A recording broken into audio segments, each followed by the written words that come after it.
Ребят, всем привет! Хочу рассказать вам про переднюю подвеску клона Speedway 4, также Speedway 3. Ну и эта конструкция присутствует не только в клоне, а в самом Speedway 4. Почему подвеска не работает и зачастую стучит? Ну, начнем с того, что подвеска состоит из пружин,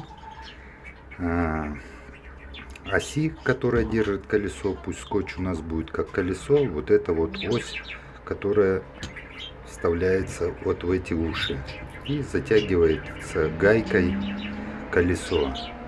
Потом, я не знаю, как назвать, лапа, которая вкручивается вот сюда, и рулевая стойка идет вверх. Вот. Смысл в том, что почему не работает подвеска должным образом. Потому что китайцы сделали вот такой вот люфт. Вот эти болты, они, так скажем, болтаются. И довольно-таки приличный зазор происходит. Вот я не знаю, сколько там, по-моему, больше миллиметра гуляет.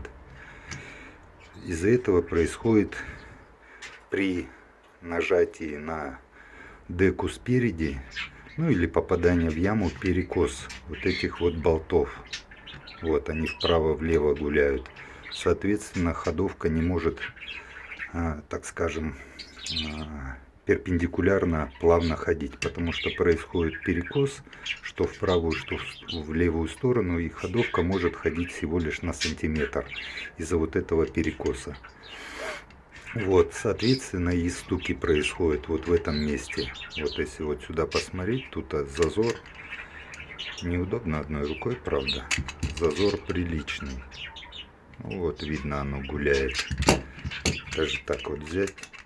Вот он, болт. Вот, что я сделал?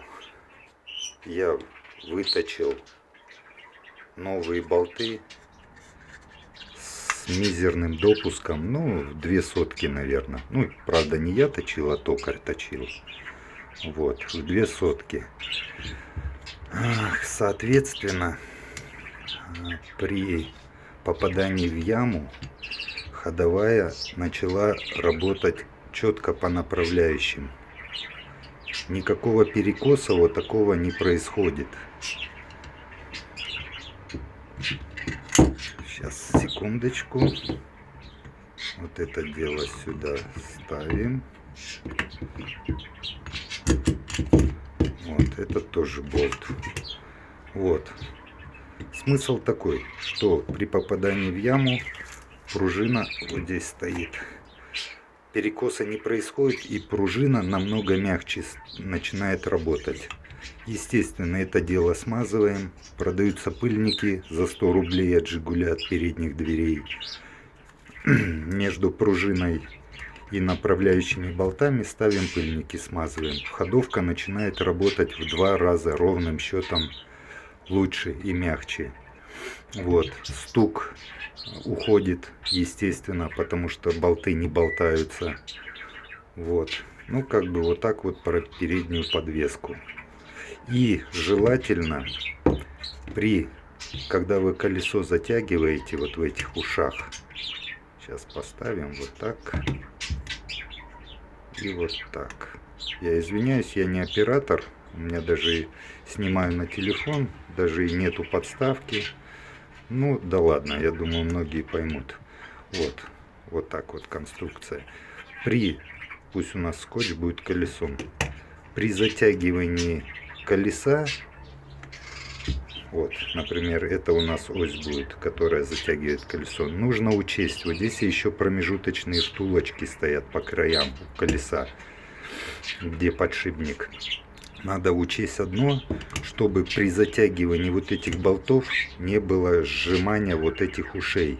Если вы уши хоть на 2 миллиметра сжимаете, вот здесь он начинает тоже подклинивать, соответственно, ходовая часть уже жестко начинает работать. Она не то что жестко, она не срабатывает, потому что оно на клин идет. Когда вы устанавливаете вот эти болты вот в это ухо большое, лапа, ухо, не знаю как назвать, Вот, ставите пружины вот сюда. Ну, естественно, сверху идут вот эти гайки.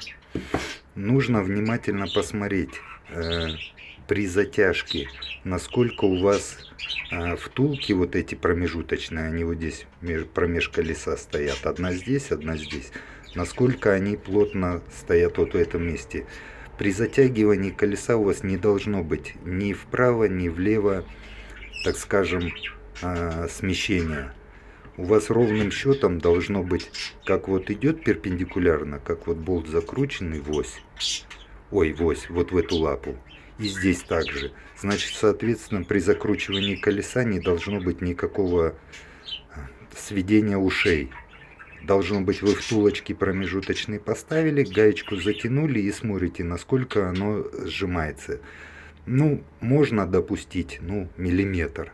Миллиметр, если допустите, грубо говоря, то это еще норма. Если у вас пару миллиметров уши сжимаются, или там наоборот распираете их, чтобы втулочки засунуть, это уже не пойдет. Уже у вас ходовая часть не будет работать. Вот как бы этот момент учесть. Что еще по поводу люфта в гусе? Вот выточены втулочки. Китайцы тоже умудрились накосячить тут. Вот оська. Вот. Тут 2 соточки. Маленький микролюфт есть, но это для смазки. Вот. Скажем так. Здесь вот такой момент по поводу люфта. Вот здесь 2 шайбы идут. Вы обязательно в стойке подобрать шайбы, чтобы они не люфтили в самой черной стойке. Будет вверх-вниз люфтить, люфт будет все равно. Так, это что касается по поводу гуся. И что касается по поводу складного механизма. Вот эти втулочки тоже заменены. Вот выточена втулочка очень плотненько. Одной рукой даже тяжело, надо на смазочке. Ну вот, смысл такой, что складной механизм в родных втулках вот здесь оболтается вот эта оська. И гусь вот этот начинает гулять вот сюда. И плюс вот этот люфт, плюс в складном механизме люфт. И происходит руль 5 сантиметров ходит вперед-назад. Вот эти втулочки, оськи тоже были выточены другие. Ну вот как бы так. Это по поводу передней подвески, складного механизма, ну и гуся, вращающего, так скажем, рулевую стойку. Ну вот как бы так, я думаю, поймете весь смысл. Так что учтем. Не должно быть люфта вот в этих болтах, потому что будет подклинивание. Центруете колесо, не центруете колесо, смотрите, чтобы при затяжке вот эти уши пластиковые не сходились и не раздвигались. Здесь стоят втулочки, подгоняете шайбами, ну как хотите.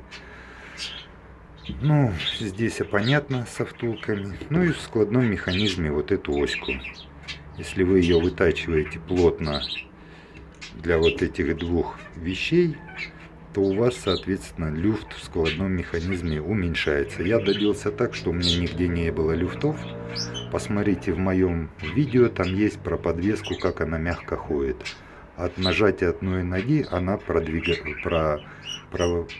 проминается, или как сказать, продавливается на пару сантиметров. До этого она у меня при родных вот этих болтах, она даже на сантиметр не продавливалась, потому что происходил перекос туда-сюда, и оно подклинивало вот здесь. Плюс вот здесь китайцы чуть-чуть уши зажали, и соответственно ходовка не работала. Так что вот так, может кому-то помог чем-то. Будут вопросы, пишите.